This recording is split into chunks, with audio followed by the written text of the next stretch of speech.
отношения у нас будут, ну, если не очень хорошие, то наладятся, во всяком случае, в положительную сторону. For Australia and for Asia Pacific, I think it's quite bad for trade. Pakistan और मुसलमानों के लिए जो है ये बड़ा गलत होने वाला है. Lo vedo come un guerrafondaio. For the United States and the rest of the world, big changes are on their way. I want to tell the world community that while we will always put America's interests first, we will deal fairly with everyone, Donald Trump's presidential victory means existing free trade deals could be scrapped or renegotiated. And the Paris climate change deal, which would phase out coal and move to cleaner energy, could now be on death row. The Great Wall of Mexico, intended to keep people from crossing illegally into the U.S., is on the table. So too is a plan to shut down its borders to Muslims entering the United States.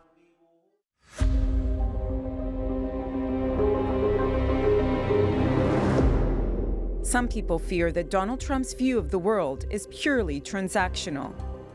If you pay a lot of money, the U.S. will help you. If you don't pay a lot of money, it won't.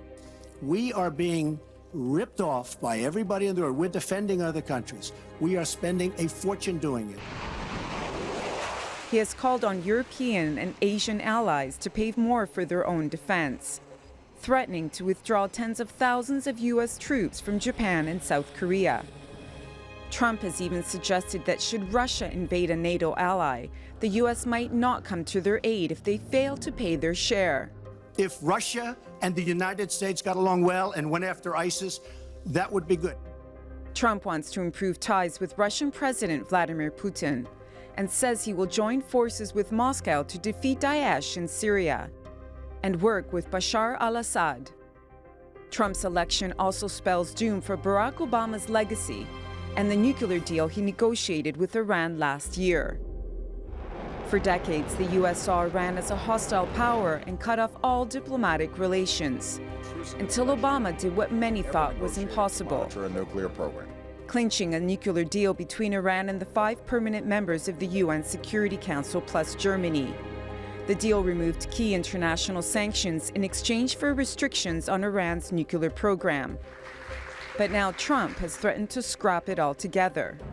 Iran has indeed become a great, great power in just a very short period of time because of what we've done. America's foreign policy on Iran is not the only concern.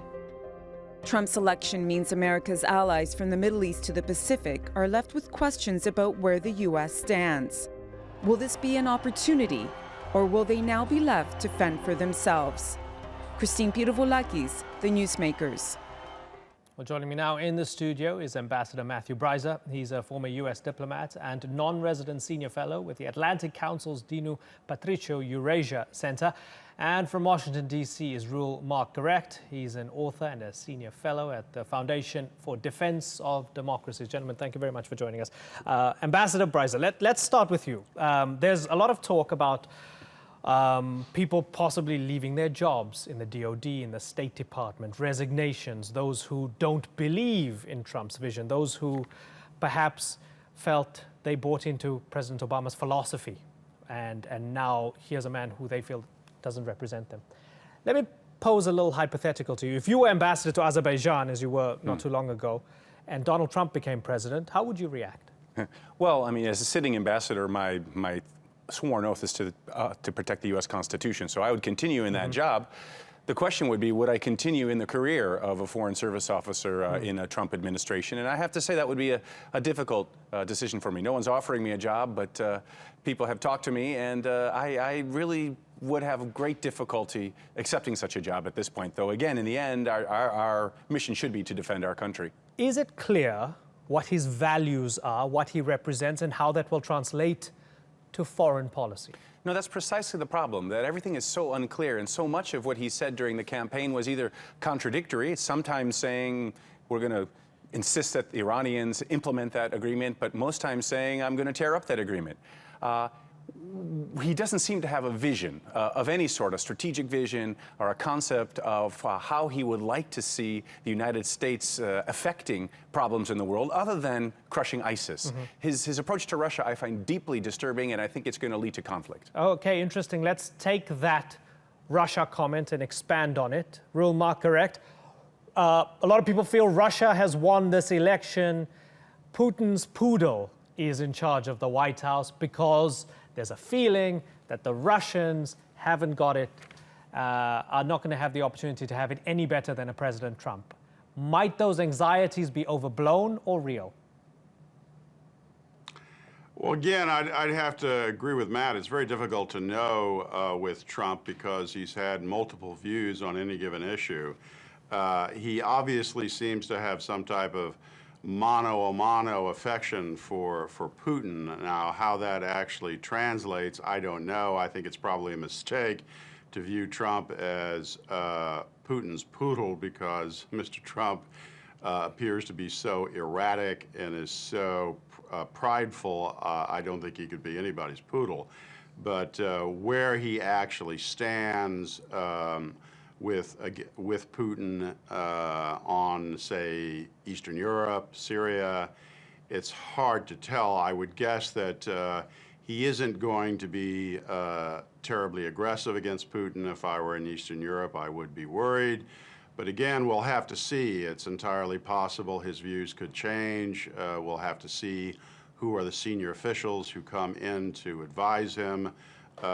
It's really extremely difficult at this time to make educated guesses. Okay, not too long ago, just before the vote, I spoke with Walid Fares, who's one of his foreign policy advisors. We had a little exchange about the issue of advisors and who will actually get to frame Trump's foreign policy. Let's have a little listen to this exchange. Of course it is, but it's a learning process. I mean, a president, when he wakes up in the morning, what do you think he does? He reads this one report that comes, it's 2 pages, that comes from the national intelligence community, where they give him all the details. And then throughout the day in the presidency, should it be President Obama or President Reagan or President Bush, it's the same thing. There is a whole machinery in this state. Okay, so why do we have to vote for Trump then?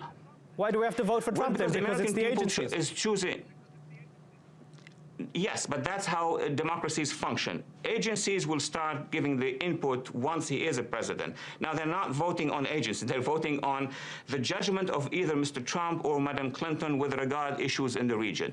A majority now, this morning, as you can see in the polling, would choose Mr. Trump over his future decisions, not after, after what he has been doing over the 30 years as a businessman. That's the choice they have. So, Matthew, I'd asked him, if he now knows the difference between Hamas and Hezbollah, if he now knows who Qasem Soleimani is, because in the past he'd shown that he did not.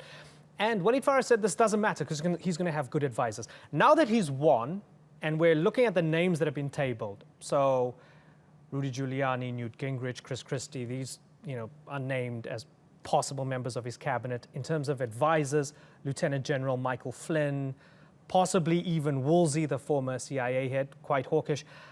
With all of these in mind, are you fearful? Do you feel he's going to be dangerous in foreign policy? I do, and it's not because of the sort of advice he's going to receive. I mean, he made clear during one of the debates that he doesn't really care that 17 U.S. intelligence organizations had a particular view that it was Russia that was hacking the Democratic National Party. So I think he is so headstrong, and as Ruel was saying, he's so erratic. He doesn't have a framework. And so when you get back to Russia, the problem with that is when you've got somebody like Newt Gingrich, who could be a Secretary of State or a senior official, who is on record as saying, if the Russians attack Estonia, the U.S. shouldn't come to their assistance. Mm-hmm. That sort of statement undermines the entire system that's in place to maintain security and to deter Russia, and to deter Russia from taking a roll of the dice and see, maybe if we do something provocative, perhaps nothing will happen if we do something beneath the radar screen in Estonia. And if Estonia then calls for NATO to react under Article 5 of collective defense under the North Atlantic Treaty, according to which an attack on one is an attack on all, and NATO doesn't respond, effectively, Putin will have been able to end NATO as an organization without doing very much at all. That is deeply disruptive and dangerous, regardless of whatever advice President-elect Donald Trump may get from here. Rule, we've seen many Republicans having a complicated relationship with Donald Trump. Many of them didn't vote for him, and there were many who were outspoken. Colin Powell, for example. We know that George W. Bush didn't vote for him. Condoleezza Rice didn't vote for him. Are we going to see two Republicans here, essentially? Are we going to see the Republicans in Congress trying to control the Republicans of President Donald Trump's executive branch? Is that what's going to play out, and might it be messy then when it comes to foreign policy? I'm skeptical that the congressional Republicans are going to give any substantial resistance to the president. The executive branch is the dominant player in foreign affairs, and there's a substantial part of the congressional Republican establishment which is actually pro-Trump, and I think Trump's victory in the election will discourage serious dissent. Now, there'll be voices out there I think we can count on that will give resistance if Trump goes the wrong way, people like McCain, people like Graham, and even perhaps McConnell. But I think Trump is going to have the high ground here when it comes to foreign policy. We're just not sure exactly where he's going to go with it. Rule, the Mexico wall, the Muslim ban, all of that, was that just posturing? Is that becoming clear now that he's hardly likely to do any of that? Who knows? I'd have to express skepticism. I don't think there's going to be a wall. I just don't know. I mean, there are multiple Trumps out there, and you can pick and choose which Trump you think will be dominant and dominant at any given moment. So it's hard to tell until we actually see it. If I had to bet money, I suspect that there will be no wall, and the situation with Mexican Americans and Mexican immigrants, legal or illegal, is probably a year from now going to be quite similar to what it is today. Matthew, there are multiple Trumps out there. Which one would you prefer to see? I can tell you're struggling with this. You're struggling with the idea of Donald Trump being president. A lot of people are. You're not isolated here. Best case scenario, what do you want to see from Donald Trump? Best case scenario would be that he starts listening to U.S. intelligence organizations who have a certain degree of not only understanding but curiosity about the world that he has lacked until this point. Best case scenario would be that he ends this, as people have called it, bromance with Vladimir Putin and understands the game really at play.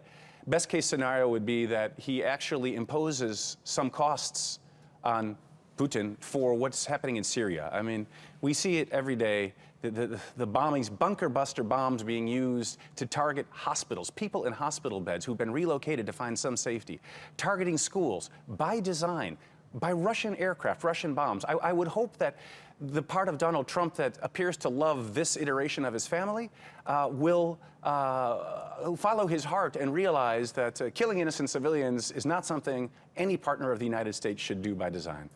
Rule, working with Russia, possibly working with Assad, in many ways appealed to those who felt that they don't want the United States sucked into any more conflicts. They don't want the United States sucked into Syria, and that they had this belief that Hillary Clinton would be the candidate or the president that would be hawkish and take America to war. Was that an unfounded belief, or was there some substance to it?